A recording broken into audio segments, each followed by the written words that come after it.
রাজধানীর ধানমন্ডির ৩২ নম্বরে বাংলাদেশ জামায়াত ইসলামী ঢাকা মহানগর দক্ষিণের ধানমন্ডি জোনের উদ্যোগে আওয়ামী লীগ বিরুদ্ধে একটি বিক্ষোভ মিছিল অনুষ্ঠিত হয়েছে।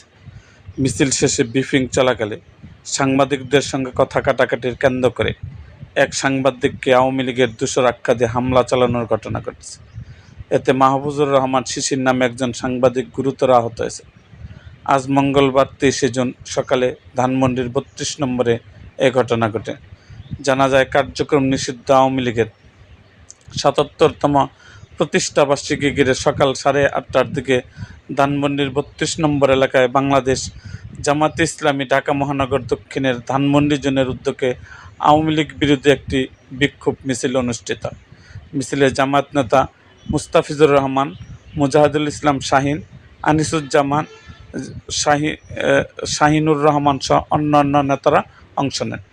মিছিল শেষে ব্রিফিং চলাকালে সাংবাদিকদের সিনিয়র একজনকে কথা বলার জন্য বলা হয়।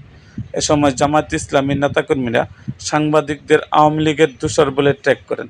বিষয়টি নিয়ে সাংবাদিকরা প্রতিবাদ জানালে জামায়াত নেতাকর্মীরা উত্তেজিত হয়ে সাংবাদিকদের উপর হামলা চালায়।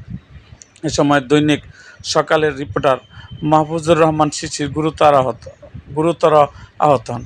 হামলার ঘটনায় তার মুখ দিয়ে রক্ত পড়তে দেখা যায়। পরে পরিস্থিতি অন্যান্য সাংবাদিকরা তাকে উদ্ধার করে বাংলাদেশ মেডিকেলে পাঠান। এ বিষয়ে ধানমন্ডি থানা জামায়াতের কর্মপরিষদ সদস্য মুজিবুর রহমান খান সাংবাদিকদের সঙ্গে ঘটে যাওয়া ঘটনাকে অনাকাঙ্ক্ষিত জানিয়ে তিনি বলেন, আমাদের কর্মসূচিতে বহিরাগতরাও ঢুকে গিয়ে এমন কাজ করতে পারে।